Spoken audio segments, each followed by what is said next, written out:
মুআয ইবনে জাবাল রাদিয়াল্লাহু তাআলা আনহুকে রাসূল সাল্লাল্লাহু আলাইহি ওয়াসাল্লাম একবার ইমাম বানিয়ে পাঠালেন একটা এলাকায়। তো ওই এলাকার লোকেরা ছিল শ্রমজীবী সাহাবী, শ্রমজীবী। উট ব্যবহার করে সেখান থেকে কুয়া থেকে পানি নিয়ে খেজুর গাছের মধ্যে দিত। সারাদিন যখন কষ্ট করতো, হার্ড ওয়ার্কিং করতো, বিকেলে ক্লান্ত হয়ে পড়তো। তো উনি মাগরিবের নামাজে সূরা বাকারা দিয়ে একবার তেলাওয়াত শুরু করলেন। সূরা বাকারা কোরআনের সবচাইতে ছোট সূরা নাকি সবচাইতে বড়? তো উনি যখন বাকারা দিয়ে নামাজ শুরু করলেন, এক শ্রমজীবী সাহাবী এসে আর কন্টিনিউ করতে পারছেন না, এত লম্বা কেরাত কিভাবে পারবেন, তো ক্লান্ত শ্রান্ত পরিশ্রান্ত। উনি রেগে নামাজ ছেড়ে দিয়ে একা একা নামাজ পড়ে রাসূল সাল্লাল্লাহু আলাইহি ওয়াসাল্লামের কাছে যে অভিযোগ করলেন, নালিশ করলেন। বললেন, ইয়া রাসূলুল্লাহ, দেখেন এমন একজনকে ইমাম করে আমাদের এলাকায় অ্যাসাইন করেছেন, উনি মাগরিবের নামাজে পড়তেছেন সূরা বাকারা, আর আমরা সবাই শ্রমজীবী কৃষিজীবী মানুষ। রাসূল সাল্লাল্লাহু আলাইহি ওয়াসাল্লাম রেগে গেলেন। মুআয ইবনে জাবালকে ডেকে বললেন, মুআয আফাতানুন আনতা ইয়া মুআয, তুমি কি ফিতনা ছড়াচ্ছ সমাজে? তোমাকে পাঠিয়েছি কমিউনিটির ইউনিটি ধরে রাখার জন্য। আফাতানুন আনতা ইয়া মুআয, হে মুআয, তুমি কি সাব্বিহ ইসমা রাব্বিকাল আ'লা এই সূরা পারো না? ওয়াশ-শামসি ওয়া দুহাহা এই সূরাটা পারো না? ওয়াদ-দুহা ওয়াল-লাইলি ইযা সাজা এটা মুখস্থ নাই? এই ছোট ছোট সূরাগুলো থাকতে তুমি বাকারা দিয়ে পড়তে গেলা কেন? সুবহানাল্লাহ, সুবহানাল্লাহ, আল্লাহু আকবার। দেখেন ইসলাম কতটা ফ্লেক্সিবিলিটিতে বিশ্বাসী। সহজ সহজ করে ইসলাম সবকিছু উপস্থাপন করে। এজন্য নন মুসলিমরা যখন দেখে যে ইসলামের মধ্যে এরকম ফ্লেক্সিবিলিটি আছে, তারা ইসলামের প্রতি আকৃষ্ট হয়। আলহামদুলিল্লাহ। আচ্ছা বলেন তো, বিয়েতে মোহরানা দেয়া কি? সবাই বলুন। একজন বলছে ফরজ। সবাই বলুন, বিয়েতে মোহরানা দেয়া কি? ওয়া আতুন নিসা সাদাকাতিহিন্না নিহলা, সানন্দ চিত্তে স্বামীদেরকে আল্লাহ বলছেন তোমরা তোমাদের মোহরানা ডৌরি দিয়ে দাও, দিতেই হবে। অনেক এটা দেয় না, ঠিক না, দিয়ে দিতে হবে। তো দেয়া ফরজ। মোহরানা দেওয়ার মতো অর্থ এক সাহাবীর নাই। এক সাহাবী বলেন, ইয়া রাসূলুল্লাহ বিয়ে করব, মোহরানা আছে? নাই। তো না থাকলে কি বিয়ে করবা কি করে? এখন যাকে পছন্দ করছে ওই নারীকে জিজ্ঞেস করতেছে, তুমি কি কোরআন পারো? মেয়ে বলে, না আমি তো কোরআন পারি না। তো যিনি যে সাহাবী বিয়ে করবেন ওনাকে বলেন, তুমি কোরআন পারো? হ্যাঁ আমি তো অনেকগুলো সূরা পারি। তখন রাসূল সাল্লাল্লাহু আলাইহি ওয়াসাল্লাম ওই কন্যাকে, মেয়েকে ডেকে বলল যে তুমি তো সূরা পারো না, তোমার হবু হাজবেন্ড অনেকগুলো কোরআনের সূরা পারে, তো তোমাকে তোমার স্বামী প্রতিদিন কিছু না কিছু সূরা মুখস্থ করাই দিবে, এটাই হয়ে যাবে তোমার বিয়ের মোহর। তাহলে বলেন তো সহজ না কঠিন? সূরা সফের দুটি আয়াত ৮ নম্বর এবং ৯ নম্বর দুটি আয়াত তেলাওয়াত করেছি। এই আয়াত দুটির আলোকে কিছু কথা আপনাদের সামনে উপস্থাপন করেই আমি আমার আলোচনার সমাপ্তি করবো ইনশাআল্লাহ। যেহেতু সামনে আমাদের আসরের সালাত, সো আমি খুব লম্বা চোরা সময় নিব না। আয়াত দুটিতে আল্লাহ তাআলা বলছেন যে যারা ইসলামকে পছন্দ করে না, যারা ইসলাম বিরোধী শক্তি, যারা ইসলামের ধ্বংস চায়, তারা চায় তাদের মুখের ফুৎকারে ইসলামের আলোকে তারা নিভিয়ে দিবে। কিন্তু আল্লাহর ফয়সালা হচ্ছে আল্লাহ তার দিনকে, দিনের জ্যোতিকে পূর্ণরূপে বিকশিত করবেন, যদিও এটা কাফেররা অপছন্দ করে। সুবহানাল্লাহ। এবং তিনি আল্লাহ তাআলা রাসূলকে প্রেরণ করেছেন হেদায়েত দিয়ে, সত্য ধর্ম দিয়ে, দিনে হক দিয়ে, যাতে করে মানব রচিত যত ধর্ম আছে, মতবাদ আছে, সব কিছুর কবর রচনা করে এগুলোর উপরে আল্লাহ তাআলা দ্বীন ইসলামকে বিজয়ী করতে পারেন, যদিও এটা মুশরিকদের কাছে খুব অসহনীয়। তাহলে এই আয়াত দুটি থেকে আমরা বুঝতে পারলাম যে ইসলামের বিজয় অবশ্যম্ভাবী। এই পৃথিবীতে ইসলামের বিজয়, অগ্রগতি, অগ্রযাত্রা কেউ ঠেকিয়ে রাখতে পারবে না। কিন্তু ইসলাম বিরোধীরা চায় ইসলামের অগ্রযাত্রাকে তারা নিভিয়ে দিবে, ইসলামের জ্যোতিকে মুখের ফুৎকারে নিভিয়ে দিবে। আওয়াজ করে বলেন তো, কাফিররা, ইসলাম বিরোধীরা মুখের ফুৎকারে আল্লাহর এই দিনের জ্যোতি বা আলোকে কি কখনো নিভাতে পারবে? বলেন, কোশ্চিনকালেও পারবে না। তারা নানা ষড়যন্ত্র করে, তারা নানা ধরনের চক্রান্ত করে, কূটকৌশল করে, আমাদেরকে আমাদের ভূমি থেকে উচ্ছেদ করে, আমাদের ভূখণ্ডে বোমা নিক্ষেপ করে, নানা ধরনের ষড়যন্ত্রের ছক এঁকে আমাদের নওজওয়ানদেরকে শহীদ করে, গ্লোবাল সমুদ ফ্লোটিলার মতো নৌবহরকে আটকে দিয়ে ওরা ভাবে যে ওরা ইসলামের বিজয়কে ঠেকায় ফেলবে। আসলে কি পারবে? না। আল্লাহ বলেন, আমি ইসলামের জ্যোতিকে পূর্ণরূপে বিকশিত করব। আল্লাহু আকবার। এটাকে কেউ ঠেকাতে পারবে না। তাহলে ইসলামের বিজয় অবশ্যম্ভাবী। এটা হচ্ছে আজকের আমার আলোচনার টপিক, যে ইসলামের বিজয় এটা অবশ্যম্ভাবী, অ্যাবসলিউটলি অ্যাবসলিউট, এটা হবেই। এটাকে কেউ ঠেকাতে পারবে না। ওয়াদাটা কার বলেন তো? সবাই একটু আওয়াজ করে বলুন, ওয়াদা কার? এটা আল্লাহর ওয়াদা যে আল্লাহ তাআলা তার জমিনে তার দিনকে তিনি বিজয়ী করবেন, ডমিনেন্ট করবেন, পাওয়ারফুল করবেন। পৃথিবীর কোন শক্তি ইসলামের এই বিজয়কে, অগ্রযাত্রাকে আটকাতে পারবে না। ইসলামের বিজয় সুনিশ্চিত। ইসলাম বিজয়ী হবেই, আপনাকে নিয়ে বা আপনাকে ছাড়া, আমাকে নিয়ে কিংবা আমাকে ছাড়া। আই রিপিট, আমি আবারও বলছি, ইসলামের বিজয় হবেই হবে, আপনাকে সহ বা আপনাকে ছাড়া, আমাকে সহ বা আমাকে ছাড়া বিজয় হবেই। সো আমি যদি এই মহাবিজয়ের একটা অংশীজন হতে পারি, এটা আমার জন্য লাখ। কি বলেন? এই বিজয়ের পার্ট যদি আমি হতে পারি, এই ভিক্টরির একটা পার্ট যদি, অংশ যদি হতে পারি, তো এটা আমার জন্য ব্লেসিংস, আমার সৌভাগ্য। ঠিক কিনা বলেন? এখন বলেন, আমরা সেই সৌভাগ্যের অধিকারী হতে চাই কি চাই না? হতে চাই না সবাই? আল্লাহ তাআলা কবুল করুক, আমরা পড়ি আমিন। তাহলে আল্লাহর ওয়াদা, ইসলামের বিজয় হবেই হবে, সুনিশ্চিত, কোনো সন্দেহ নাই। কেউ এই বিজয়কে ঠেকাতে পারবে না। ইসলামের বিজয় হবে আমাকে নিয়ে বা আমাকে ছাড়া, আপনাকে নিয়ে বা আপনাকে ছাড়া, বিজয় হবেই। তবে আমরা যদি লেগে থাকতে পারি, এটা আমাদের জন্য সৌভাগ্যের। এবং আমরা যদি দেখি আল্লাহ রাসূল সাল্লাল্লাহু আলাইহি ওয়া আলিহি ওয়াসাল্লাম, তিনিও এরকম ভবিষ্যৎবাণী তিনি করে গিয়েছেন যে ইসলামের বিজয় অবশ্যম্ভাবী। মুসনাদে আহমদ ইবনে হাম্বলের হাদিস তিনি বলেন, লা ইয়াবলুগান্না হাযাল আমরু মা বালাগাল লাইলু ওয়ান নাহার ওয়ালা ইয়াতরুকুল্লাহু বাইতা ওয়াবার ওয়ালা মাদার ইল্লা আদখালাহুল্লাহু হাযাদ দ্বীন। এই দিন ইসলাম, এই লা ইলাহা ইল্লাল্লাহর বাণী পৌঁছে যাবে গোটা বিশ্বব্যাপী। যেখানে দিন হয়, রাত হয়, দিন রাত্রির আবর্তন পৃথিবীর যেখানে ঘটে, সেখানেই কালেমার বাণীকে পৌঁছে দিবে কে? এই পৃথিবীতে এমন কোনো কাঁচা পাকা ঘর থাকবে না যে এই ঘরে লা ইলাহার বাণী পৌঁছাবে না। সুবহানাল্লাহ। পৃথিবীতে এমন কোনো জায়গা থাকবে না, এটা হোক মরুভূমি, হোক জঙ্গল, হতে পারে পাহাড়, হতে পারে কোনো আদিবাসী নৃগোষ্ঠী থাকে, পৃথিবীর এমন কোনো জায়গা থাকবে না যেখানে লা ইলাহার বাণী পৌঁছাবে না, পৌঁছে যাবে। সহিহ মুসলিমের আরেক বর্ণনায় আল্লাহ রাসূল সাল্লাল্লাহু আলাইহি ওয়া আলিহি ওয়াসাল্লাম তিনি বলেন, ইন্নাল্লাহা যাওয়ালি আল আরবা ফারাআইতু মাশারিকাহা ওয়া মাগারিবাহা ওয়া ইন্না মুলকা উম্মতি সায়াবলুগু মা যুবিয়া লি মিনহা। তিনি বলেন, আল্লাহ তাআলা গোটা বিশ্বটাকে ছোট করে একটা রেপ্লিকা বানিয়ে আমার চোখের সামনে তুলে ধরেছেন। আমি পৃথিবীর প্রাচ্য পাশ্চাত্য সবটুকুন দেখেছি, আর আমি যদ্দূর দেখেছি ঠিক তদ্দূর কালেমার বাণী পৌঁছে যাবে। সুবহানাল্লাহ পড়বেন না?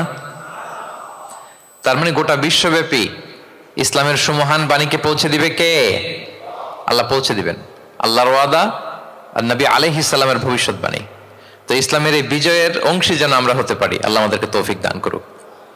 আপনি যদি বর্তমান পৃথিবীর দিকে তাকান, তাহলে দেখবেন যে ইসলামের বিরুদ্ধে এত ষড়যন্ত্র, এত কনস্পাইরেসি, এত অত্যাচার, অপারেশন, এত কিছুর পরেও ইসলাম হচ্ছে world's fastest growing religion right নাও।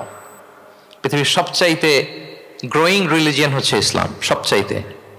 আপনি দেখেন, জরিপ চালিয়ে একটু খোঁজ খবর নিয়ে দেখেন, সারা ওয়ার্ল্ডে দ্য ফাস্টেস্ট গ্রোয়িং রিলিজিয়ান হচ্ছে ইসলাম। সবচাইতে বাড়ন্ত, যেই ধর্মের ভেতরে মানুষ বানের পানির মতো প্রবেশ করছে, সেই ধর্মটার নাম কি? ইসলাম। মানুষ প্রবেশ করছে বানের পানির মতো। আপনি পশ্চিমা বিশ্বে দেখেন, প্রতি জুমাবারে অনেক অমুসলিম, নন মুসলিম, ইহুদি, খ্রিস্টান, এইথিস্ট, সংশয়বাদী, অ্যান্টাগনিস্ট, তারা এসে শাহাদা বাণী পড়ে মুসলমান হয়ে যাচ্ছে প্রতি জুমাবার, নারী পুরুষ নির্বিশেষে, আস্তিক নাস্তিক নির্বিশেষে প্রতি জুমাবারে তারা এসে শাহাদা পড়ে মুসলমান হয়ে যাচ্ছে। এটা তো মসজিদের খবর।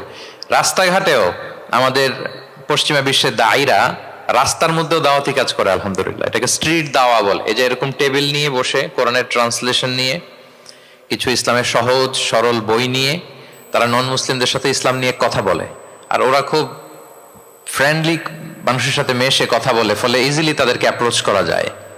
তো তাদেরকে অনেকে জিজ্ঞেস করে যে তোমার ধর্ম কি, তোমার বাবার ধর্ম কি, what do you think about life after death, মৃত্যুর পরের জীবন নিয়ে তোমার ভাবনা কি, তোমার দাদা কোথায় গেল, তোমার বাবা কোথায়, তো চলে গেছে, তুমিও কোথায় যাবা। এইভাবে যখন জিজ্ঞেস করে নন মুসলিমদেরকে, তাদেরকে যখন ভাবায়, ভাবাতে ভাবাতে ভাবাতে ভাবাতে ইসলামের বাণীগুলো যখন তাদের সামনে পেশ করে, তারা যখন কনভিন্সড হয়, অনেক খ্রিস্টিয়ান, অনেক জুইশ, অনেক নন মুসলিম ওই রাস্তার ওই দাওয়া কাজের মধ্যে, স্ট্রিট দাওয়াতেই ওইখানেই ঘোষণা দেয় আশহাদু আল্লা ইলাহা ইল্লাল্লাহ ওয়া আশহাদু আন্না মুহাম্মাদান আবদুহু ওয়া রাসূলুহু। রাস্তায় আধা ঘন্টা দাওয়া কাজের মধ্যেই ওরা কনভিন্সড হয়ে মুসলমান হয়ে যায়। World's fastest growing religion. গোটা বিশ্বব্যাপী এভাবে ইসলামকে আল্লাহ তাআলা ছড়িয়ে দিচ্ছেন, গোটা বিশ্বব্যাপী ছড়ায় যাচ্ছে। কেউ এর অগ্রগতিকে থামায় রাখতে পারবে না, অসম্ভব। দেন কোশ্চেন হচ্ছে, এত এত ধর্ম থাকতে, এত এত ডক্ট্রিন থাকতে, মতভেদ থাকতে ইসলামের গ্রোথ এত বেশি কেন? গোটা বিশ্বতে দেখি মুসলমানরা মার খায়, ফিলিস্তিনে মার খাচ্ছে, আরাকানে মার খাচ্ছে, কাশ্মীরে মার খাচ্ছে, সব জায়গায় আমরা অপ্রেসড। তারপরেও মানুষের এত অ্যাট্রাকশন কেন ইসলামের প্রতি? ইসলাম থেকে তো মানুষ ভয়ে ভাগার কথা ছিল। ইসলামোফোব যেভাবে তারা ডিজাইন করেছে ওয়ার্ল্ড ওয়াইড, ইসলামের ব্যাপারে একটা ভীতি যেভাবে আন্তর্জাতিকভাবে ছড়িয়ে দেওয়া হয়েছে, এখন তো ইসলাম থেকে দূরে যাওয়ার কথা ছিল, কি বলেন? কিন্তু তার বিপরীতে বানের পানির মতো মানুষ ইসলাম ধর্মে ঢুকছে, লা ইলাহা পড়ে তারা সৌভাগ্যবান হচ্ছে। এর কারণটা কি? আজকে আমরা এই কারণটা উদ্ধার করবার চেষ্টা করব, যে কেন হওয়ার কথা ছিল ইসলামের কথা শুনলে মানুষ ভয় পাবে না, সে নন মুসলিমরাই ইসলামের সুশীতল সুমহান বাণীর নিচে আশ্রয় নিচ্ছে। এর কারণটা কি? এই কারণগুলো আজকে আমরা বলবো। যে সমস্ত কারণে ইসলামের এই জয় জয়কার, যে সমস্ত কারণে অমুসলিমরা ইসলামের প্রতি অ্যাট্রাক্টেড হচ্ছে, যে সমস্ত কারণে মানুষ অন্য ধর্ম ছেড়ে মুসলিম হওয়ার জন্য পাগল পাড়া, এই কারণগুলো আজকে আমরা একটু অ্যানালাইসিস করব। এর মধ্যে এক নাম্বার কারণ হচ্ছে, আমার সুপ্রিয় দক্ষিণ কোরিয়া প্রবাসী ভাইয়েরা, এক নাম্বার কারণ হচ্ছে ইসলাম বা ইসলামী যে মতবাদ, এটা হচ্ছে ভেরি ন্যাচারাল। আমাদের ধর্মটা হচ্ছে ভেরি ন্যাচারাল রিলিজন। এটা খুবই স্বভাবজাত, খুবই স্বভাবজাত, রুচিসম্মত আর কি, পরিবেশ সম্মত, স্বাস্থ্যসম্মত, রুচিসম্মত, স্বভাবজাত। এটা মানতে, শুনতে, বুঝতে খুব সহজ। এটা আমাদের জীবনের সাথে খুব যায়। আরবিতে এটাকে বলে দীনুল ফিতরা। কি বলে? দীনুল ফিতরা, মানে এটা ফিতরাতের ধর্ম। এই ধর্মের উপরই মানুষকে আল্লাহ তাআলা তৈরি করেছেন। এটা যখন সুন্দরভাবে কারোর সামনে প্রেজেন্ট করা হয়, এটা তার কাছে এলিয়েন মনে হয় না, বরং বেশ আপন মনে হয়। এর কারণ হচ্ছে রুহের জগতে আমরা এরকম একটা কনফারেন্সে জয়েন করেছিলাম। সাইয়েদনা আদম আলাইহিস সালামের পৃষ্ঠদেশ থেকে যারা আমরা বনি আদম হয়ে পৃথিবীতে আসবো, তাদের রুহগুলোকে একত্রিত করে আল্লাহ এরকম একটা কনফারেন্সে কভেনেন্ট করেছিলেন, চুক্তি। তিনি আমাদের জিজ্ঞেস করেছিলেন যে আলাস্তু বিরাব্বিকুম, আমি কি তোমাদের রব নই? আমরা তখন স্বীকারোক্তি দিয়ে এসেছিলাম, আমরা বলেছিলাম ক্বালু বালা শাহিদিনা, হ্যাঁ আপনি আমাদের রব। তার মানে রুহের জগতেই আমরা আমাদের রবকে চিনে এসেছি, ইসলামকে চিনে এসেছি রুহের জগতেই।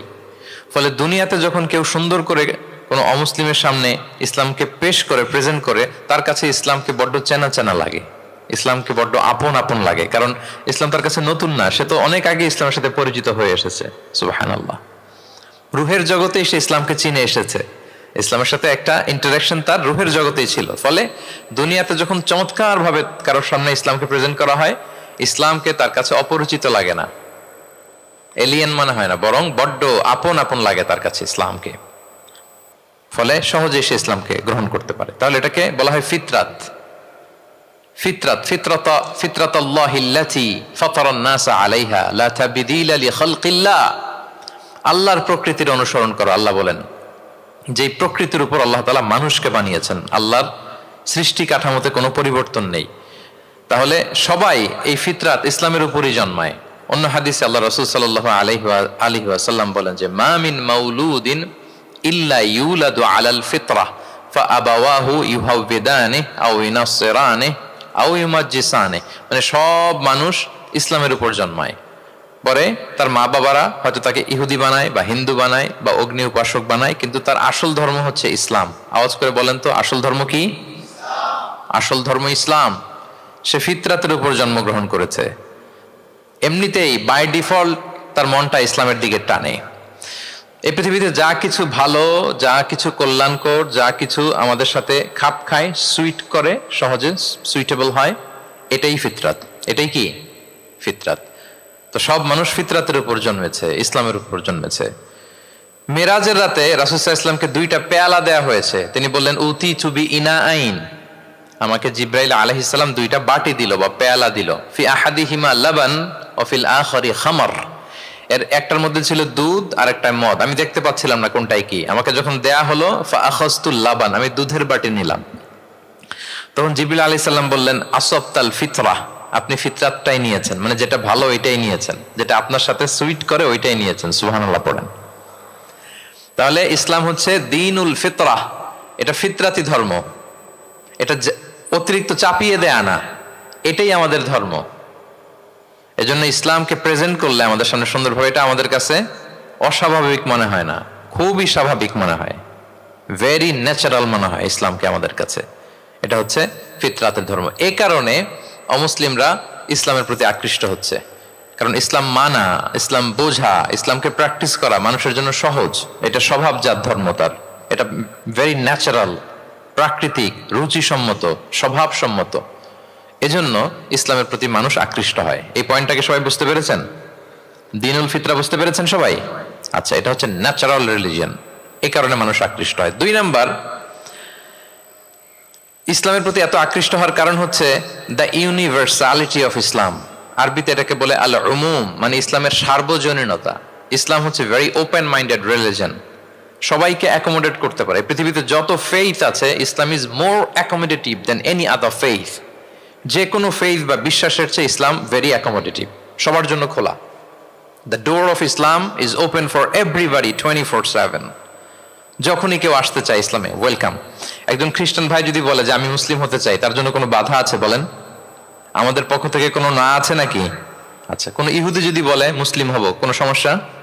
কোনো নাস্তিক যদি বলে, কোনো পাহাড়ি নিগোষ্ঠী চাকমা যদি বলে, কোনো সমস্যা আছে? নাই। কিন্তু আপনি যদি বলেন যে আমার ইহুদি হতে বড্ড মন চায়, আমি এখন মুসলিম তো, আমি ইসলাম ছেড়ে দিয়ে ইহুদি হতে চাই, ইহুদি হতে পারবেন? পারবেন না। যদি জেনে না থাকেন জেনে নেন, চাইলেই কেউ ইহুদি হতে পারে না। ইহুদি হতে হয় বাই বর্ন, জন্মসূত্রে। তাও আবার বাবা ইহুদি হইলে হবে না। কি আজীব তামাশা! মা ইহুদি হইতে হবে। ইহুদি মায়ের পেট থেকে যদি কেউ জন্মায় তাইলে সে ইহুদি। কিন্তু আমাদের ধর্মে এরকম নিয়ম আছে বলেন তো? না। তাহলে ইসলামটা হচ্ছে সার্বজনীন, এখানে কোনো সাম্প্রদায়িকতা নেই, কারণ ইসলাম সকল সম্প্রদায়ের জন্য এসেছে। আলহামদুলিল্লাহ পড়েন। ইসলামের সাম্প্রদায়িকতা আছে না, এটা সকল সম্প্রদায়ের জন্য এসছে। যেমন দেখেন, ইসলামের রব আল্লাহ তাআলাকে আল্লাহ কিভাবে পরিচয় করায় দিচ্ছেন। আল্লাহ বলছেন সূরা ফাতিহার শুরুতে, আমরা প্রতিদিন এটা রিসাইট করি, আমরা পড়ি আলহামদুলিল্লাহি রাব্বিল, সবাই পড়েন আলহামদুলিল্লাহি রাব্বিল আলামিন। প্রশংসা সেই আল্লাহর যিনি হচ্ছেন রব্বুল আলামিন, মানে জগৎ সমূহের রব। তিনি সবার রব। কার রব? সবার রব। তিনি কিন্তু বলেন না আলহামদুলিল্লাহ রব্বিল মুসাল্লিন, তিনি শুধু মুসল্লিদের রব বলছে। রব্বিল মুসলিমিন, শুধু মুসলিমিনদের রব বলছে। হ্যাঁ, রব্বুল হাজিন, শুধু হাজি সাহেবদের রব বলছে না। তিনি কি বলছেন? রব্বিল আলামিন। তাহলে তিনি গোটা জগতের রব, সবার রব তিনি। ইসলামের দরজা যে সবার জন্য খোলা, দ্য ইউনিভার্সালিটি অফ ইসলাম, যে আপনাদেরকে বুঝাচ্ছি আল উমুম, খেয়াল করে দেখেন যে আল্লাহ যখন নিজের পরিচয় দিচ্ছেন তিনি বলছেন আমি সবার রব। তিনি কার রব? তিনি সবার রব। আলহামদুলিল্লাহ রাব্বিল আলামিন।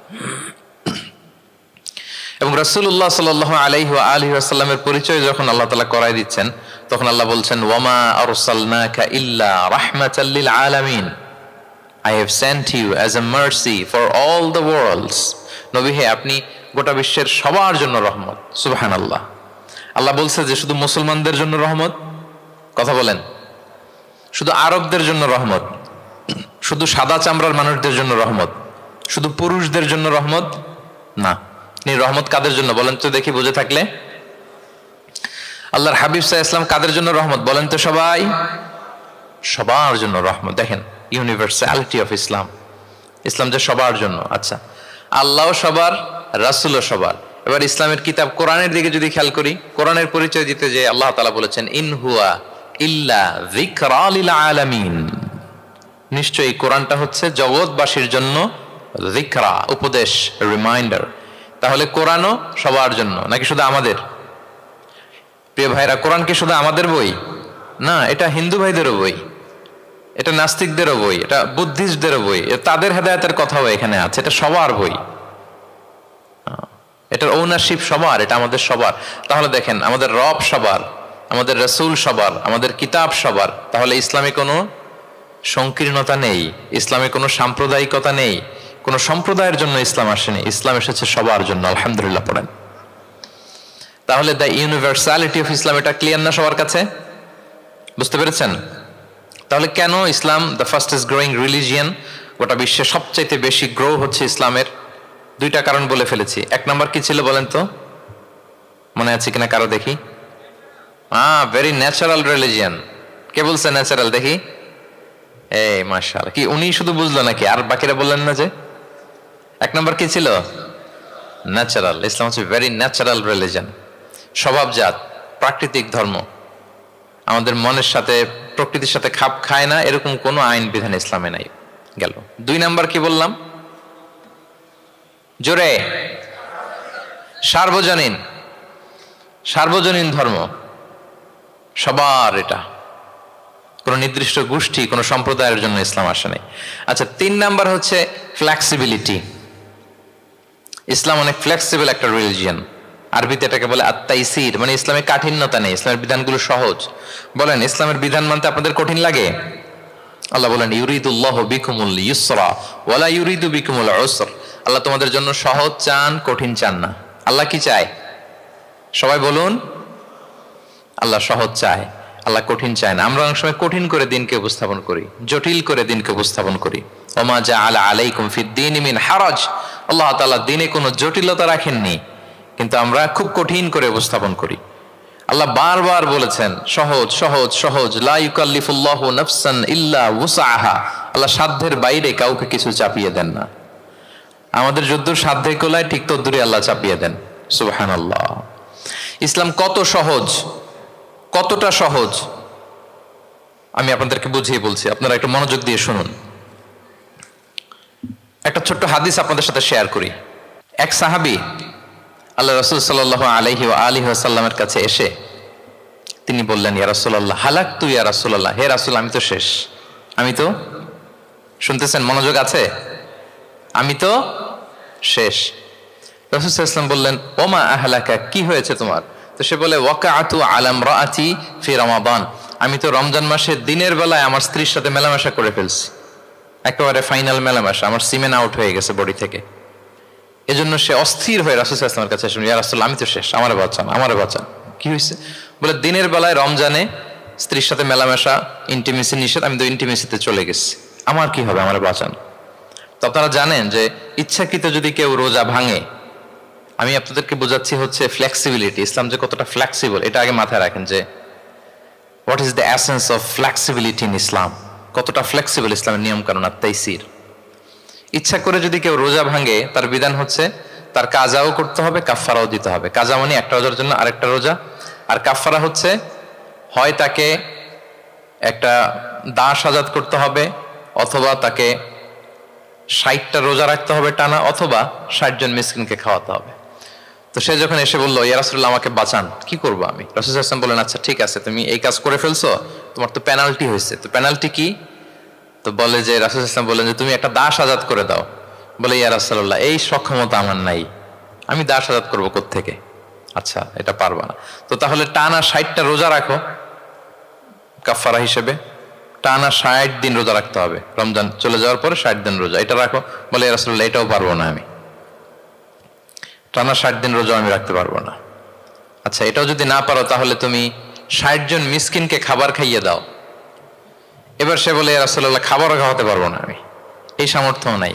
কি বিপদ! দাস আজাদ এটাও পারবা না, টানা 60টা রোজা এটাও পারবা না, 60 জন মিসকিনকে খাবার দিবা তাও পারবা না। তো কি আর করা, বসো, এক পাশে বসো। বসে আছেন, উনি অন্যান্য কাজ সারতেছেন। হঠাৎ এক ঝুড়ি খেজুর রাসূল সাল্লাল্লাহু আলাইহি ওয়াসাল্লামের কাছে আসলো, এক ঝুড়ি সাদাকার খেজুর আসলো। আসার পর রাসূল সাল্লাল্লাহু আলাইহি ওয়াসাল্লাম বললেন, ওই লোকটা কই যে এই কাজ করে ফেলছে? তাকে নিয়ে আসা হলো। রাসূল সাল্লাল্লাহু আলাইহি ওয়াসাল্লাম বললেন, যাও, দাসও আজাদ করতে পারবা না, 60টা রোজাও রাখতে পারবা না, 60 জন মিসকিনকে খাবারও দিতে পারবো না, তাহলে এক ঝুড়ি খেজুর আমার দরবারে আসছে, চ্যারিটির সাদাকার খেজুর, যাও এগুলো গরিবদের মাঝে বিতরণ করে দাও, তাসাদ্দাক বিহা, ফিল মাদিনা, মদিনায় বিতরণ করে দাও। এবার সে বলে আলা আফকারা মিন্না ইয়া রাসূলুল্লাহ, ইয়া রাসূলুল্লাহ আমার চেয়ে গরিব কাউকে দিতে হবে? রাসূলুল্লাহ সাল্লাল্লাহু আলাইহি ওয়াসাল্লাম বললেন হ্যাঁ, গরিব কাউকে দিবা। বলতেছে এই পুরো মদিনাতে আমার চেয়ে গরিব আর কেউ নাই। কি বিপদ, তোমার চেয়ে গরিব আর কেউ নাই? বলতেছে আমি সবচাইতে মদিনায় গরিব। বলতেছে তাহলে কি আর করবা, যাও তুমিই খাও, নিয়ে যাও বাসায়, তুমি আর তোমার ফ্যামিলির সবাই মিলে এটা খাও। চিন্তা করেন, আসছিল পেনাল্টি দিতে, নিয়ে গেল এক ঝুড়ি, কথা বোঝা নাই, নিয়ে গেল এক ঝুড়ি খেজুর। দেখেন what is the flexibility of Islam. ইসলাম কতটা ফ্লেক্সিবল, মানুষের সুবিধা অসুবিধাকে ইসলাম কতটা গুরুত্ব দেয়। আমরা ইসলামকে বোঝানোর ক্ষেত্রে, এক্সপ্লেইন করার ক্ষেত্রে এগুলো মাথায় রাখি না। তাহলে ইসলামের এই যে ফ্লেক্সিবিলিটি যখন কোনো নন মুসলিম দেখে, এই হাদিস যদি কোনো নন মুসলিম পড়ে, আপনি বলেন সে কি আর অন্য ধর্মে থাকতে পারবে? যে একটা ধর্ম এত ফ্লেক্সিবল হয় কি করে, এত ফ্লেক্সিবল। এভাবে আপনি যদি দেখেন যে রাসূল সাল্লাল্লাহু আলাইহি ওয়াসাল্লাম খুব সহজ করে দ্বীন ইসলামকে উপস্থাপন করেছেন। কাউকে যখন তিনি কোনো দায়িত্ব দিয়ে কোথাও পাঠাতেন, তখন তিনি একটা বিখ্যাত কথা বলে দিতেন।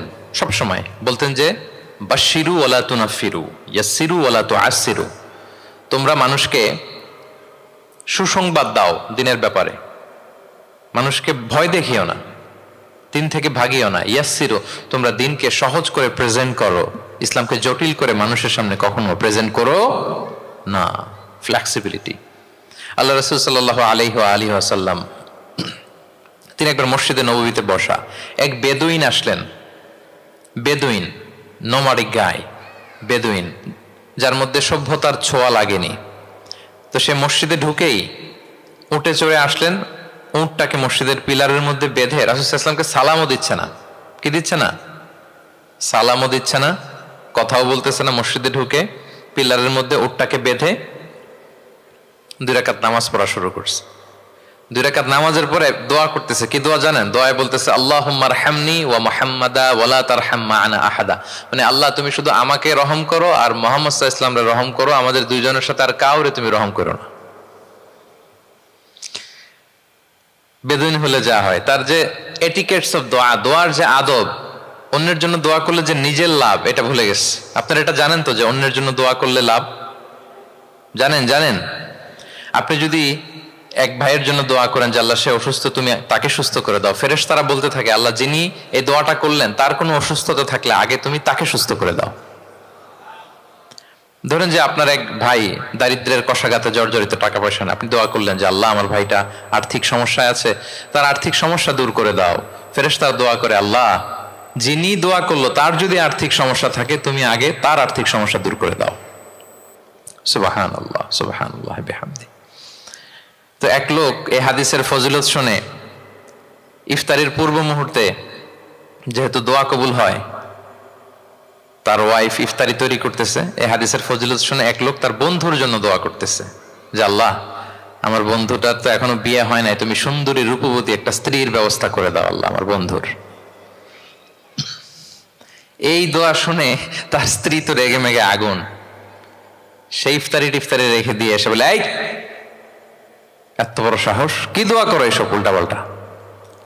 স্বামী বলে কি দোয়া উল্টা পাল্টা, কি দোয়া করলাম? আমি তোমার বন্ধুর জন্য দোয়া করছি যে আল্লাহ তারে তুমি রূপবতী সুন্দরী স্ত্রীর ব্যবস্থা করে দাও। তো ওয়াইফ বলে এই তুমি কি মনে করছো আমি হাদিসটা জানি না যে অন্যের জন্য ভালো কোনো দোয়া করলে আগে এটা নিজের জন্য কবুল হয়? সুবহানাল্লাহ। দেখেন ইসলামের বিধান কত সুন্দর। আপনি অন্যের কল্যাণ কামনা করলে এটা, এই কল্যাণ ফিরে আপনার দিকে আসে আগে। সুবহানাল্লাহ। তো ওই বেদুইনের এটা জানা ছিল না, সে এসে দোয়া করতেছে আল্লাহুম্মা আরহামনি ওয়া মুহাম্মাদা ওয়া লা তারহাম মা'ানা আহাদা। আল্লাহ তুমি শুধু আমারে রহম করো আর মুহাম্মদ সাল্লাল্লাহু আলাইহি ওয়াসাল্লামের রহম করো, আমাদের দুজনের সাথে আর কাউরে রহম করো না।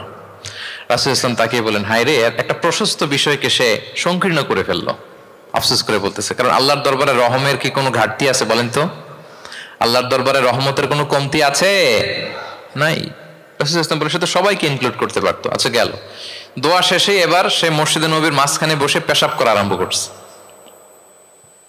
এবার তো সাহাবারা রেগে মেগে আগুন, কি এত বড় সাহস, মসজিদে নবীর মাঝখানে পেশাব, সবাই উদ্ধত হচ্ছে তাকে মারতে যাবে। রাসূল ইসলাম সবাইকে সামলালেন, থামালেন, বললেন দাও, রাখো রাখো, ছাড়ো, আগে সারতে দাও। কারণ কেউ যখন ওয়াশরুম সারে মাঝখানে তাকে ডিস্টার্ব করা যায় না, এটা তার ক্ষতি হবে। রাসূল ইসলাম বললেন রাখো, লেট হিম পাস ইউরিন, তাকে কাজ সারতে দাও। সে কাজ সারলো। এবার রাসূল ইসলাম বললেন, ও হারিকু আলা বাউলিহি সাজলান মিন মা, তার পেশাবের উপর এক বালতি পানি ঢেলে দাও। দিয়ে ফেললো। এবার রাসূল সাল্লাল্লাহু আলাইহি ওয়াসাল্লাম বললেন, ইন্নামা বুইসতুম মুয়াসসিরিন ওয়া লাম তুবআসু মুআসসিরিন। হে সাহাবারা, মনে রাখো তোমরা সহজপন্থী হিসেবে প্রেরিত হয়েছে, তোমরা কট্টরপন্থী হয়ে পৃথিবীতে প্রেরিত হও নাই। সুবহানাল্লাহ। তাহলে যে কোনো জিনিসের সলিউশন আপনার সহজভাবে করতে হবে, এটাকে জটিল বানানো যাবে না। আমরা অনেক সময় জটিল থেকে জটিল করি। তখন এই বেদুইনকে রাসূল ইসলাম ডেকে বললেন, আচ্ছা তুমি যে কাজটা করলে, মসজিদে নববীর মাঝখানে পেশাব করলে, এটা কি ঠিক হলো?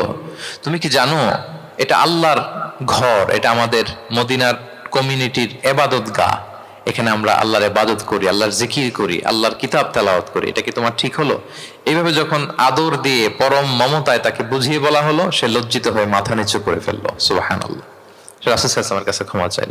তাহলে প্রিয় সুধী, আপনি কোমলতা ভালোবাসা দিয়ে যা জয় করতে পারবেন, কঠোরতা দিয়ে সেটা পারা যায় না। খেয়াল রাখবেন, ভালোবাসা দিয়ে যেভাবে আপনি মানুষের হৃদয় জয় করতে পারবেন, কঠোরতা দিয়ে পারবেন না।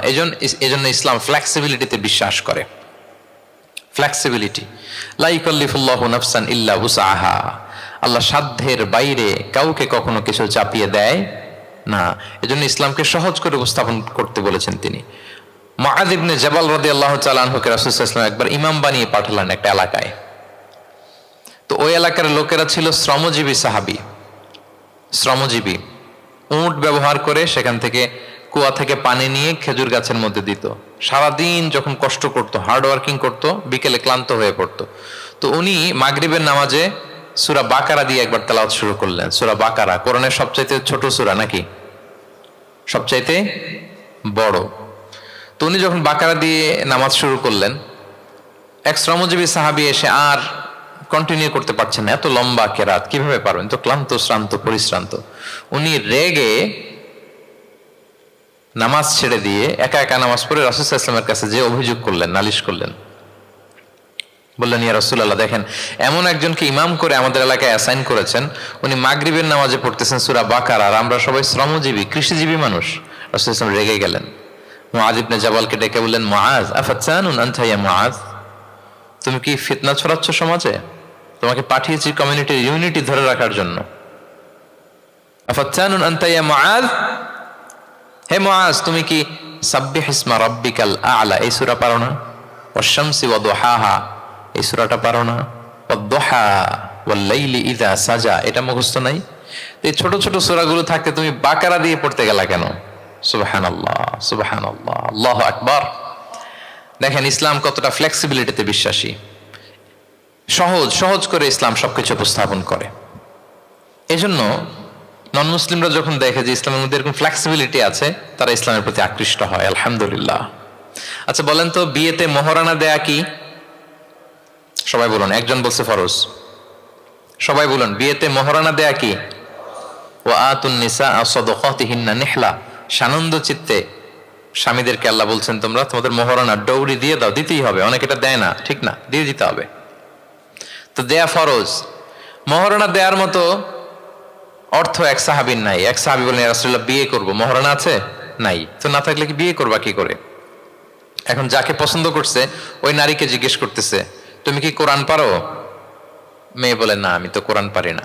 তো যে সাহাবী বিয়ে করবেন ওনাকে বলেন, তুমি কোরআন পারো? হ্যাঁ আমি তো অনেকগুলো সূরা পারি। তখন রাসূল সাল্লাল্লাহু আলাইহি ওয়াসাল্লাম ওই কন্যাকে, মেয়েকে ডেকে বলল যে তুমি তো সূরা পারো না, তোমার হবু হাজবেন্ড অনেকগুলো কোরআনের সূরা পারে, তো তোমাকে তোমার স্বামী প্রতিদিন কিছু না কিছু সূরা মুখস্থ করাই দিবে, এটাই হয়ে যাবে তোমার বিয়ের মোহর। তাহলে বলেন তো সহজ না কঠিন? ওযু করে নামাজ পড়া কি? সবাই বলুন ফরজ। কিন্তু ধরেন ওযুর পানি নাই, তখন তায়াম্মুম করে পড়লেও কবুল করবে কে? আল কিয়াম ফিস সালাত, দাঁড়িয়ে নামাজ পড়া কি? ফরজ। দাঁড়াতে পারছেন না, বসে বসে পড়লে কবুল করবে কে? বসতেও পারেন না, শুয়ে পড়লেও কবুল করবে কে? তাহলে বলেন তো ইসলামের বিধান কি কঠিন না সহজ? ফ্লেক্সিবিলিটি আর তাইসির। ইসলামের এই ফিচারটার কারণে, এই বৈশিষ্ট্যের কারণে অমুসলিমরা ইসলামের প্রতি আকৃষ্ট হয়, যে ইসলামের বিধানগুলো এত ফ্লেক্সিবল। এটা হচ্ছে মূল বিধান, না হইলে এটা, না হলে অপশন, না হলে এই অপশন। মানে সমাজের সাথে খাপ খাইয়ে নেয়ার মতো, সহজে মানুষ এটাকে এক্সিকিউট করার মতো সব বিধান আল্লাহ তাআলা রেখে দিয়েছেন। সুবহানাল্লাহ। তাহলে এই বিষয়গুলোর কারণে অমুসলিমরা ইসলামের প্রতি আকৃষ্ট হয়। দ্য ফাস্টেস্ট গ্রোয়িং রিলিজিয়ান, মূল যে টপিক, মনে আছে তো আপনাদের? তাহলে 3টা কারণ অলরেডি বলে ফেলেছি, আরো 2টা বলবো, বলে শেষ করে দিব। এর মধ্যে প্রথমটা কি ছিল? ইসলাম ধর্মটা কেমন? ন্যাচারাল, ভেরি ন্যাচারাল রিলিজন, দিনুল ফিতরা। 2 নম্বরে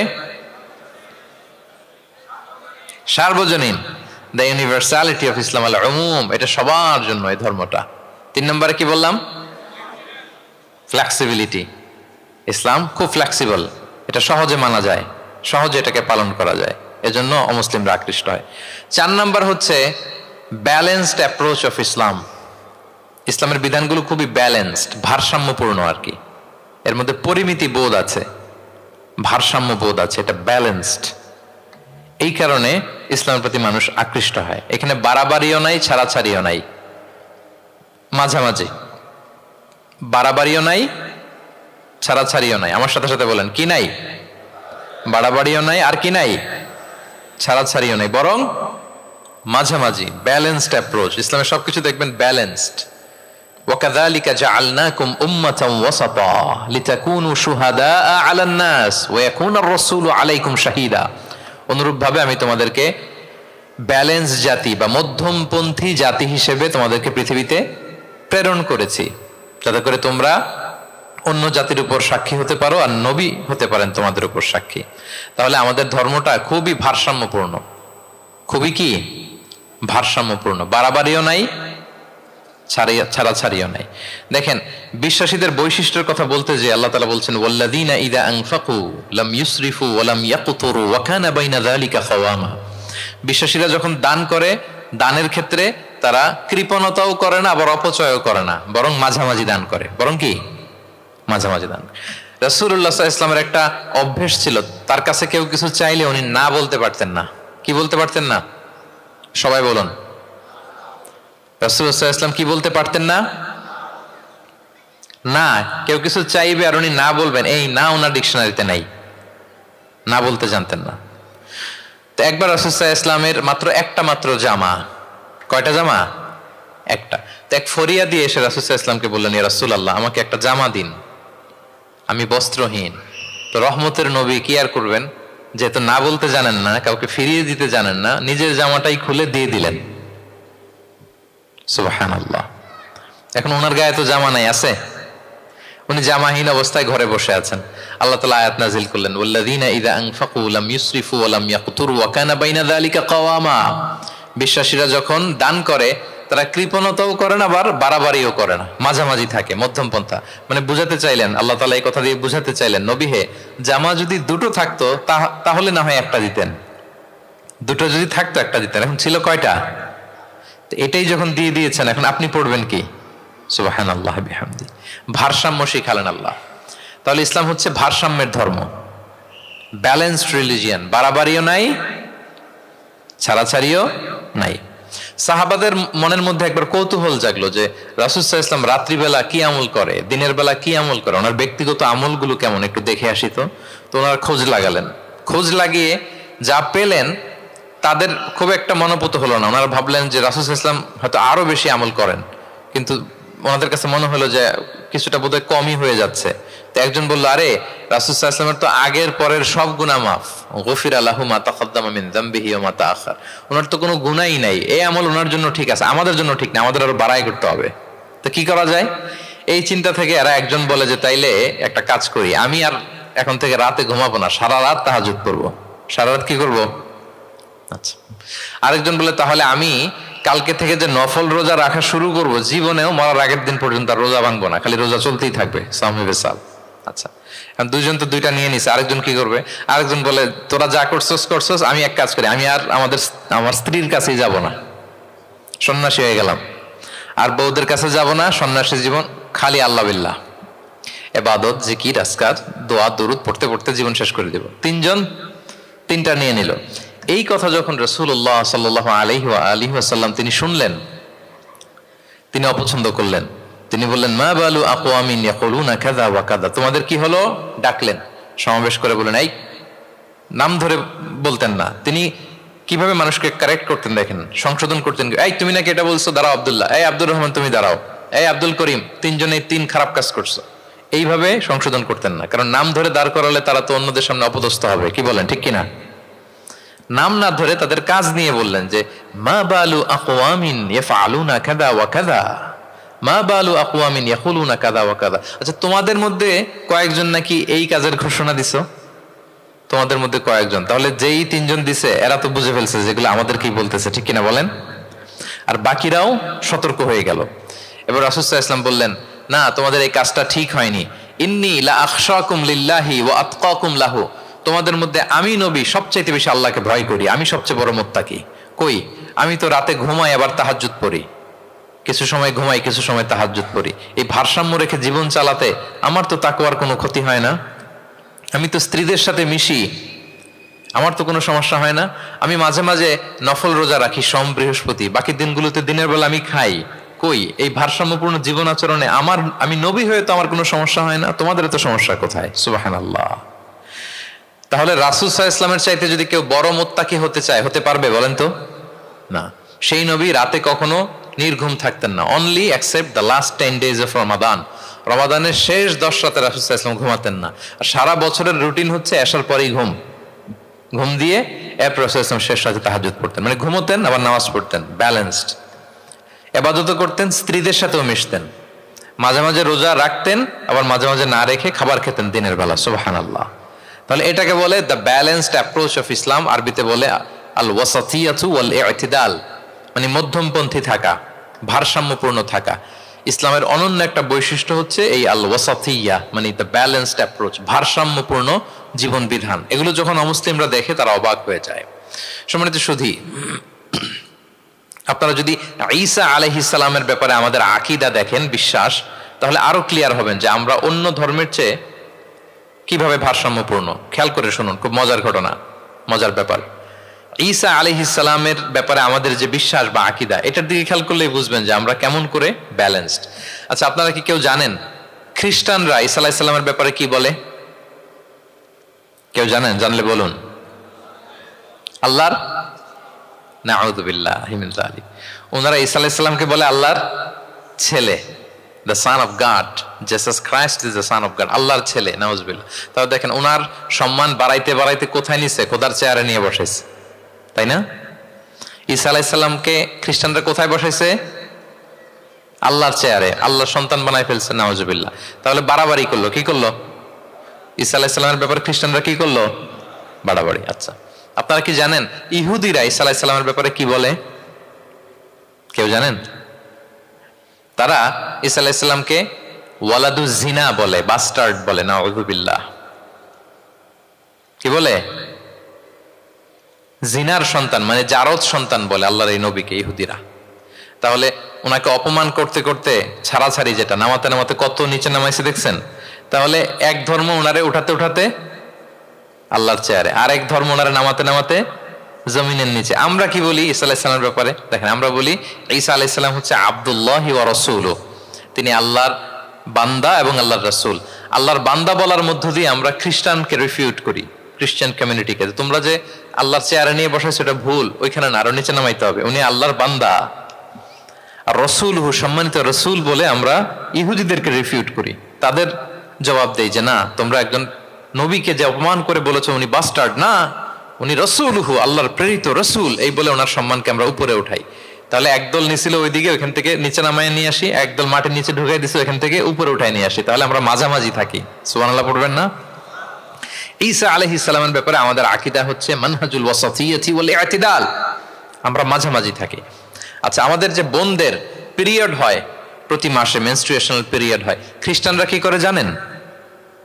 কোনো বাজ বিছান নাই, পিরিয়ড আর নন পিরিয়ডের কোনো বাজ বিছান নাই, সারা মাস তারা তাদের স্ত্রীদের সাথে ইন্টিমেসিতে যায়। আচ্ছা, গেল, মানে বাড়াবাড়ি করলো, ছাড়াছাড়ি করলো। আর ইহুদিরা কি করে জানেন?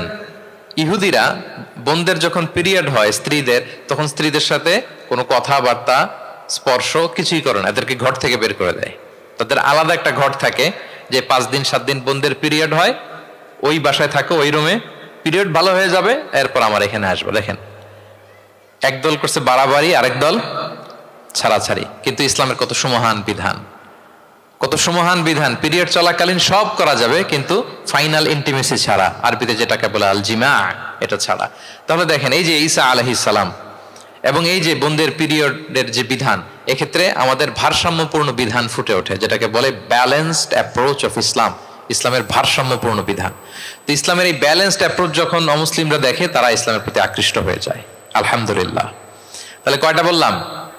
1 নম্বরে ন্যাচারাল রিলিজিয়ন, 2 নম্বরে দ্য ইউনিভার্সালিটি অফ ইসলাম, সার্বজনীন, 3 নম্বরে ফ্লেক্সিবিলিটি, তাইসির, সহজ ইসলামের বিধান, 4 নম্বরে ব্যালেন্সড অ্যাপ্রোচ, ভারসাম্যপূর্ণ, বাড়াবাড়িও নাই, ছাড়াছাড়িও নাই। 5 নম্বরে সর্বশেষ আল ইনসানিয়া, এটাকে বলে রিলিজিয়ন অফ হিউম্যানিটি। ইসলাম মানবতার ধর্ম। কিসের ধর্ম? ইসলাম মানবতার ধর্ম। যখন এটা দেখে মুসলিমরা আর ধরে রাখতে পারে না নিজেকে। সুবহানাল্লাহ। ইসলাম কিসের ধর্ম? প্রত্যেক শ্রোতা বলবেন, অল অডিয়েন্স একসাথে বলেন, ইসলাম কিসের ধর্ম? মানবতার ধর্ম। মানুষকে ইসলাম সবচাইতে মর্যাদা দেয়। একবার এক ইহুদির লাশ যাচ্ছিল রাসূল সাল্লাল্লাহু আলাইহি ওয়াসাল্লামের সামনে দিয়ে।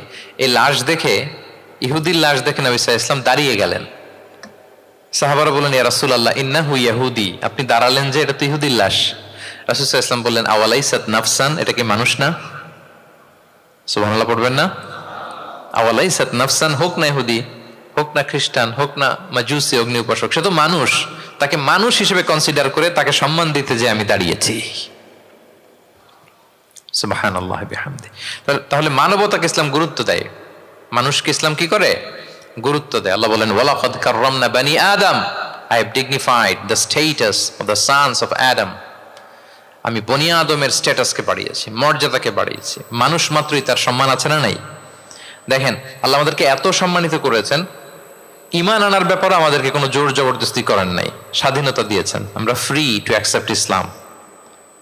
ফামান শাআ ফালইউমিন ওয়া মান শাআ ফালইয়াকফুর, যে চাইবে ঈমান আনবে, না চাইলে সে কুফরি করবে। তবে জেনে রাখো, ঈমান আনলে ফলাফল জান্নাত, আর কুফরি করলে পরিণাম জাহান্নাম। কিন্তু জোর করবো না আমি। লা ইকরাহা ফিদ্দীন, দ্বীনে জবরদস্তি নাই, বাড়াবাড়ি নাই, নো কম্পালশন ইন ইসলাম। কাউকে ফোর্স করে আপনি জোর করে ইসলামে আনলে হবে না। তাহলে এটা মানবতার ধর্ম। মানবতাকে ইসলাম সবচাইতে বেশি গুরুত্ব দেয়। যেমন ধরেন যে, দুর্যোগ পীড়িত কোনো এলাকায় যদি আমরা ত্রাণ নিয়ে যাই, আমরা কি সেখানে দেখে দেখে শুধু মুসলিম ঘরে ত্রাণ দেই নাকি?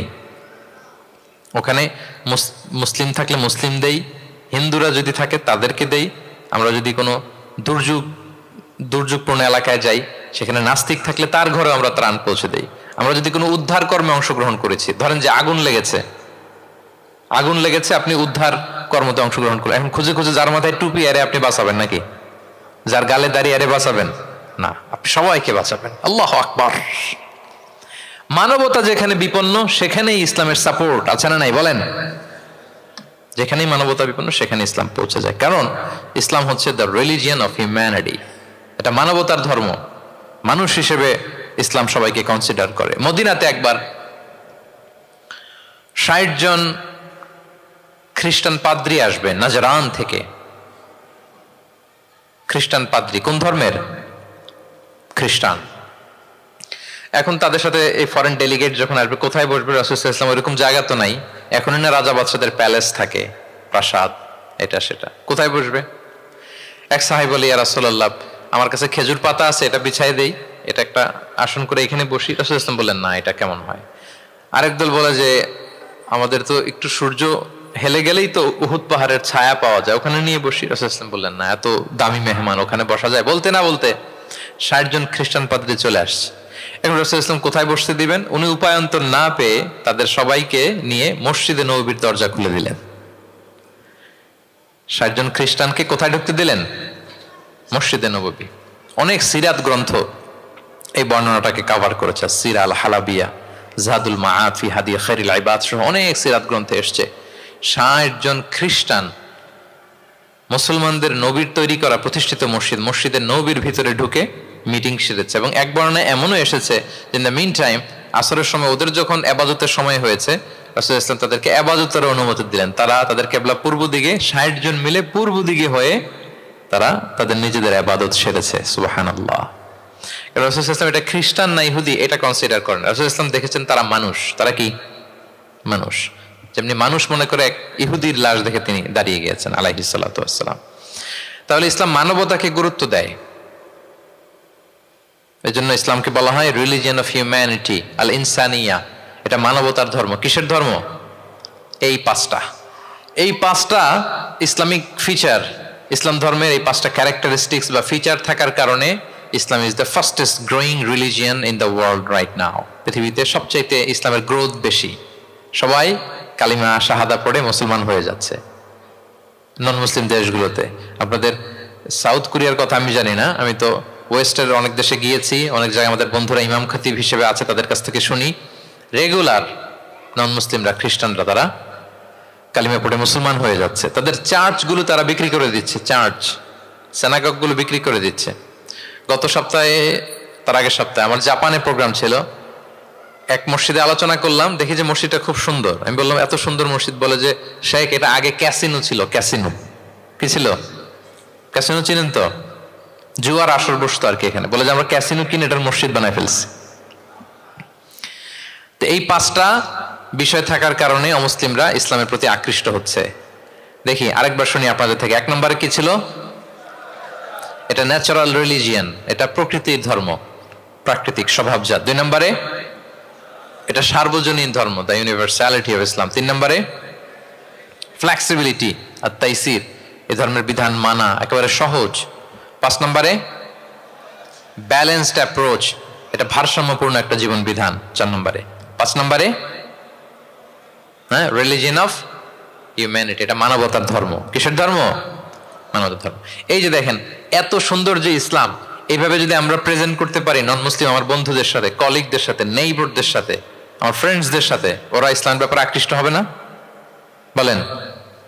ধর্মে যদি নাও আসে, ইসলামের ব্যাপারে একটা পজিটিভ আউটলুক তো তার থাকবে, কি বলেন? তো এইভাবে ইসলামকে প্রেজেন্ট করার দরকার আছে না নাই? অ্যাট্রাকটিভ প্রেজেন্টেশনের অভাবে আমরা ইসলামের কথাকে তুলে ধরতে পারি না।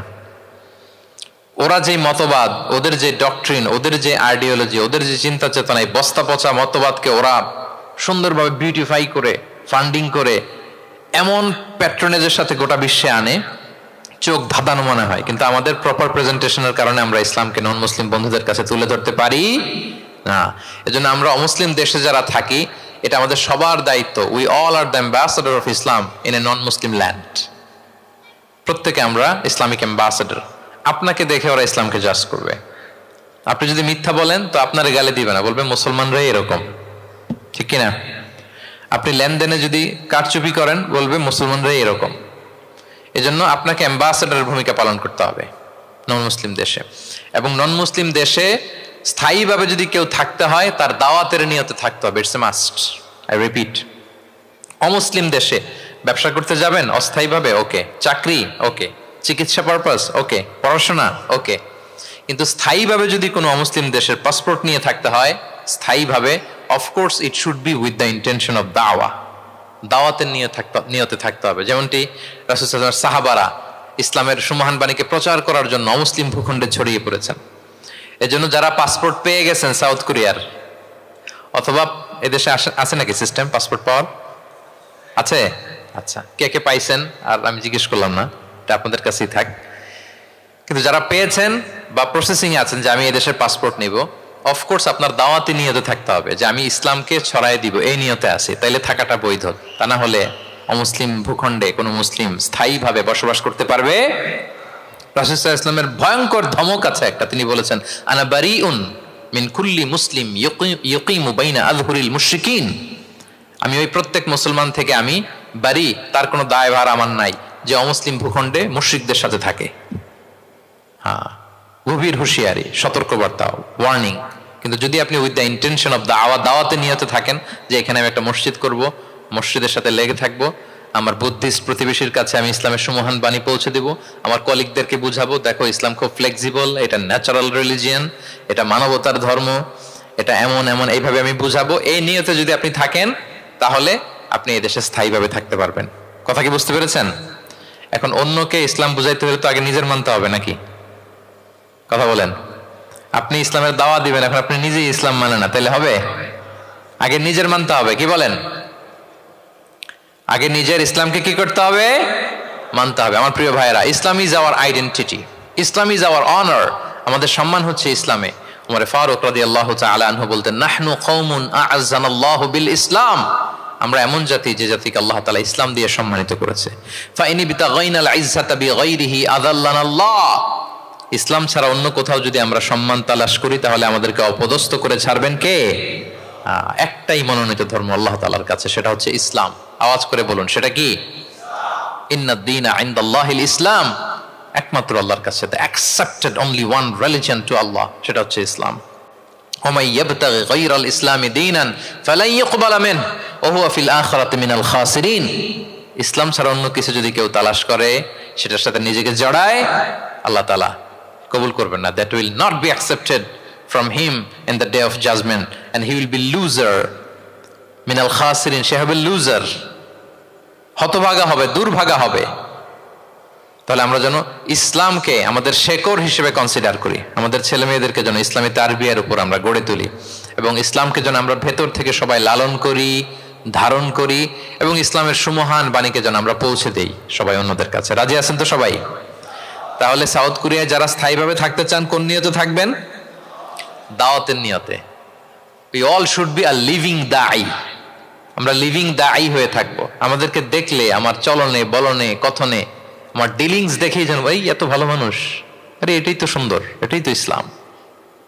আম্মাজান আয়েশাকে জিজ্ঞেস করা হলো যে আম্মাজান কাইফা কানা খুলুক রাসূলিল্লাহ, নবী সাল্লাল্লাহু আলাইহি ওয়াসাল্লামের ক্যারেক্টার কেমন ছিল? তিনি বলতেন যে ইনদামা রাসূল সাল্লাল্লাহু আলাইহি ওয়াসাল্লাম ইয়ামশি আলাল আরদ কাআন্নাল কুরআনা ইয়ামশি আলাইহি, যখন রাসূল সাল্লাল্লাহু আলাইহি ওয়াসাল্লাম রাস্তা দিয়ে হেঁটে যেতেন, as if a living Quran is walking on the street, মনে হতো একটা জীবন্ত কোরআন রাস্তা দিয়ে হেঁটে যাচ্ছে। তা আপনাকে দেখলেও যেন মানুষ মনে করে এটা একটা জীবন্ত ইসলাম। আপনার চলা ফেরায়, আচরণে, কাজে, লেনদেনে মনে করে যেন সেই ইসলামের একটা আইকন। কি এভাবে থাকা যাবে তো ইনশাআল্লাহ? ইসলামকে আমাদের জীবনে, পরিবারের, সমাজে আমরা পরিপূর্ণভাবে মানতে রাজি আছি তো? ছেলে মেয়েদেরকে ইসলামের উপর অটুট রাখতে সবাই রাজি আছি? আল্লাহ তাআলা আমাদের সবাইকে কথাগুলো বোঝার, আমল করার তৌফিক দান করুক। ইসলামের এই বিজয়ে যেন আমরাও শামিল হতে পারি। কোন অমুসলিমের, নন মুসলিমের, ষড়যন্ত্রকারীদের রক্তচক্ষু ইসলামের অগ্রযাত্রাকে ঠেকায় রাখতে পারবে না। আল্লাহ তার দিনের জ্যোতিকে পূর্ণরূপে বিকশিত করবেন, এবং দিনের বিজয়ের এই মহা সমারোহে আমরা যেন অংশীজন হতে পারি। আল্লাহ তাআলা আমাদের সবাইকে কথাগুলো বোঝার ও আমল করার তৌফিক দান করুক। হাযা মা ইনদি ওয়াল ইলমু ইনদাল্লাহি আলাইহি তাওয়াক্কালতু ওয়া ইলাইহি উনীব। দীর্ঘ প্রায় 1 ঘন্টা খুব মনোযোগ দিয়ে আপনারা এই টপিকের উপর আলোচনা শুনলেন। আপনাদের সবাইকে আবারও ধন্যবাদ জানাই। আজকের প্রোগ্রামের অর্গানাইজিং কমিটি যারা আছে তাদেরকে অন্তরের অন্তঃস্থল থেকে শুভেচ্ছা জানিয়ে, ভবিষ্যতে আবারও হয়তো আপনাদের সাথে কোথাও দেখা হয়ে যাবে সেই প্রত্যাশা রেখে এখানেই শেষ করছি। আসসালামু আলাইকুম ওয়া রাহমাতুল্লাহি ওয়া বারাকাতুহু।